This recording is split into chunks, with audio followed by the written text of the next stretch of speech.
Bismillahirrahmanirrahim. Assalamualaikum warahmatullahi wabarakatuh. Kali ini kita akan membahas terkait dengan kesehatan ternak,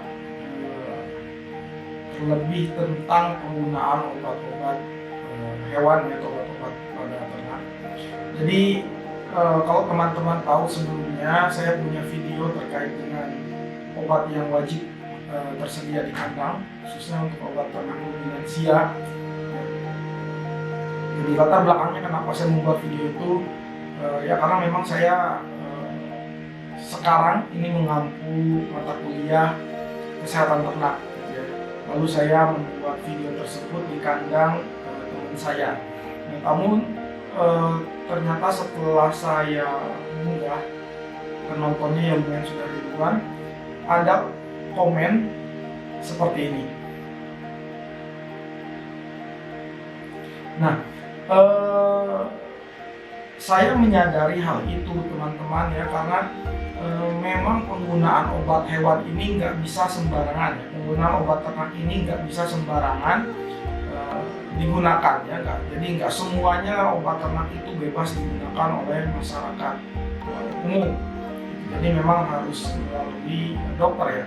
Nah, kenapa demikian? Karena ini sebenarnya sudah diatur oleh undang-undang, ya, Undang-Undang Peraturan Menteri Pertanian nomor 74, ya, nomor 74 Permentan OT.140/12/2007, ya, 2007.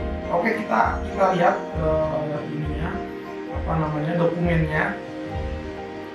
Karena ini memang ternyata sudah ada regulasinya dari sejak zaman dulu, ya. Pada tahun 2000, sekitar mungkin 2014, waktu itu saya kerja di suatu instansi. Kebetulan saya bekerja menjadi pendamping kelompok ternak, ya, kelompok peternak. Saya mendapatkan pelatihan kesehatan hewan, kesehatan ternak, gitu, ya.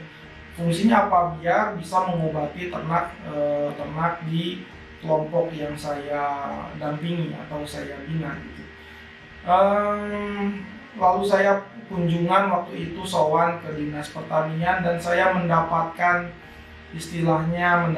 informasi, ya, bahwa untuk penyuntikan, untuk pemberian obat itu seharusnya dilakukan oleh dokter hewan, ya. Ternyata harus dilakukan oleh dokter hewan, atau mungkin minimal mantri yang ada di lingkungan tersebut, ya.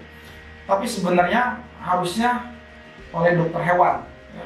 Terlebih dalam penggunaan obat-obat seperti antibiotik dan lain-lain. Kenapa? Karena ditakutkan kita tidak mengerti penggunaan obat tersebut, kita memberikan pada ternak, lalu obat tersebut menjadi residu di dalam ternak, dan itu akan membahayakan bagi orang yang makan produk dari ternak, ya, entah itu daging, entah itu susu, entah itu telur, ya. Nah, makanya kenapa ini dibuat regulasi. Saya membuat video kemarin, saya sebenarnya menyadari ada aturan ini, saya sudah tahu ada aturan ini terkait dengan penggunaannya. Ya, lalu kenapa saya tetap membuat itu? Kenapa? Karena ada di tempat-tempat di mana tempat tersebut jauh dari mana-mana, ya, untuk beli obat mungkin agak sulit, ya, untuk membeli obat ternak agak sulit. Lalu dokter hewan kadang tidak ada, ya, karena nggak semua wilayah itu ada dokter hewan, nggak semua wilayah ada mati ternak, ya. Lah, bagaimana caranya kita mengobati ternak kita sendiri? Ya berarti kita harus belajar. Ya, minimal kita belajar cara penggunaan obat-obat. Karena di obat tersebut juga sudah ada keterangan-keterangan, ya, seperti antibiotik, ya, ada waktunya, berapa lama sekali dosisnya, berapa, gitu, ya. Ya, sebenarnya memang tidak boleh. Memang tidak boleh terlebih penggunaan antibiotik, ya, karena akan menghasilkan residu. Namun balik lagi, ketika jauh dari mana-mana, ya, nggak ada nggak ada dokter hewan, lah kita mau mengobati ke siapa? Nunggu ternaknya mati kan nggak mungkin. Ya, berarti ya kita harus setidaknya mengetahui dasar-dasar dalam pengobatan ternak, ya, minimal mengetahui. Nah, niat saya yang memberitahukan itu, ya, biar teman-teman yang jauh dari mungkin jauh dari pantauan, ya, istilahnya kita nggak bisa diskusi sama dokter hewan, nggak bisa diskusi dengan dinas, yaitu bisa menggunakan rekomendasi obat-obat yang biasa digunakan, karena memang beberapa obat yang saya sampaikan kemarin itu ya sudah banyak terjual bebas gitu ya, sudah banyak terjual bebas. Nggak tahu, mungkin dia menjualnya secara ilegal atau mungkin ya memang dijual bebas. Itu saya masih agak kurang lebih ya. Nah, untuk lebih jelasnya mari kita simak terkait dengan peraturan Menteri Pertanian nomor 74 tahun 2007. Ya, di sini sudah. Jadi ada banyak, mungkin beberapa yang nggak terlalu banyak juga, ada beberapa peraturan terkait dengan obat hewan. Ya, jadi ada penggolongan obat hewan, ya, ada peraturan penggolongan obat hewan, dan ada peraturan menteri itu tentang pengawasan obat hewan. Ya. Nah, yang di part pertama ini nanti akan saya bagi mungkin sekitaran 2 atau 3 part. Nah, yang pertama saya akan membahas tentang pengawasan obat hewan. Jadi pengawasan obat hewan, obat itu ada di lapangan itu diatur sebenarnya ya, ada regulasinya. Jadi nggak sembarangan orang bisa menjual ya atau mengedarkan obat hewan. Nah, di sini jelas teman-teman peraturannya ya, di Peraturan Menteri Pertanian nomor 74 tahun 2007 terkait dengan pengawasan. Nah, di sini ya, pengawas obat hewan adalah pegawai negeri sipil. Jadi memang ada pengawasnya, yaitu pegawai negeri sipil, dan dia berijazah dokter hewan. Nah, dia yang mengawasi terkait dengan penggunaan obat hewan, entah itu penggunaan, entah itu penjualan yang ada di daerah-daerah tempat kerjanya, gitu ya. Jadi di tempat di mana dia ditugaskan. Tadi saya sudah menyoroti di apa ya? Nah, ini terkait dengan penggunaan obat hewan ya, terkait dengan penggunaan obat hewan. Karena ada beberapa feed mill itu mungkin menggunakan obat ya, yaitu antibiotik atau apapun. Nah, di sini sebenarnya diawasi juga tuh. Ya, jangankan penggunaan obat hewan secara langsung. Ya, obat hewan di dalam pakan atau mungkin dijadikan sebagai imbuhan, itu aja udah diatur. Ya, sudah diatur. Jadi memang diawasi. Nah, di sini ada di nomor 6. Ini lupa saya pasal berapa ya. Oke, pasal 4 bab 2 nomor 6.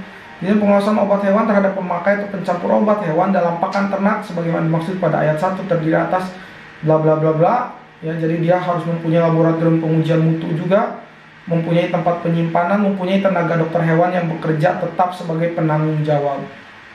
Nah, ya, di feed mill aja harus ada dokter hewannya. Biar apa? Biar ngerti. Ya, oh ini obat ini nggak boleh nih dimasukkan ke pakan, obat ini aman dijadikan imbuhan di dalam pakan. Lalu terkait dengan penjualan obat hewan, di sini juga ada peraturan terkait dengan pengawasan obat hewan terhadap depo obat hewan. Ya, jadi memang ada aturannya juga. Nah, depo obat hewan itu juga harus punya dokter hewan. Harus punya dokter hewan. Nah, saya memang nggak ngerti juga sih kenapa masih banyak sebenarnya banyak beredar obat-obat. Ya, sebenarnya baik nggak baik ya, baiknya mungkin orang menjadi lebih mudah ya dengan adanya obat hewan yang dijual di online mungkin, atau di tempat poultry shop gitu ya, atau mungkin di tempat ternak-ternak hias itu suka jual obat hewan di sana juga. Nah, ya mungkin dalam satu sisi memudahkan untuk orang-orang yang mau mengobati ternaknya atau mengobati hewan peliharaannya gitu ya. Namun di satu sisi kalau misalkan kita sembarangan menggunakan, ya itu akan berbahaya juga. Terlebih kalau misalkan kita memberikannya pada ternak. Mungkin kalau pada hewan ya aman-aman saja. Kenapa? Karena hewan ya akan kita makan. Tapi kalau ternak ya akan kita makan. Nah, akan kita makan atau mungkin kita jual, dan itu yang mungkin akan menyebabkan bermasalah gitu ya dalam penggunaan obat hewan ini kalau misalkan kita sembarangan gitu. Ya. Nah, ini jelas ya, di sini bisa dibaca saja. Ini peraturan terkait dengan pengawasan-pengawasannya ya, pengawasan-pengawasan yang dilakukan oleh dokter hewan. Jadi semua kegiatan beternak itu ya memang seharusnya diawasi. Jadi dokter hewan pun memberikan, istilahnya memberikan kesadaran lah bahwa pada masyarakat, yang memberikan pelatihan juga terkait dengan penanganan, harusnya ya, penanganan ternak yang sakit harus bagaimana, langkah awalnya itu harus seperti apa, apakah menghubungi ataukah ditangani dulu atau bagaimana, biar jelas gitu, biar peternak-peternak di daerah itu tidak kelimpungan ketika ternaknya sakit. gitu ya. Nah, dan yang peternak juga aman ketika mau menggunakan obat gitu ya, dia tahu mana obat yang bisa digunakan oleh dirinya gitu ya, atau mungkin mana obat yang harus memang diberikan oleh dokter hewan gitu.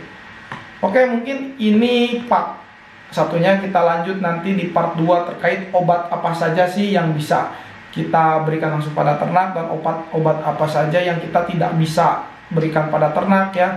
Lalu obat apa saja yang harus melalui dokter hewan gitu ya, atau mungkin bagian-bagian obat apa saja yang masuk ke dalam obat keras ya, obat bebas gitu, dan lain sebagainya, itu akan kita bahas di part 2. Oke, cukup ya. Kita lanjut ke part 2 nanti ya. Assalamualaikum warahmatullahi wabarakatuh.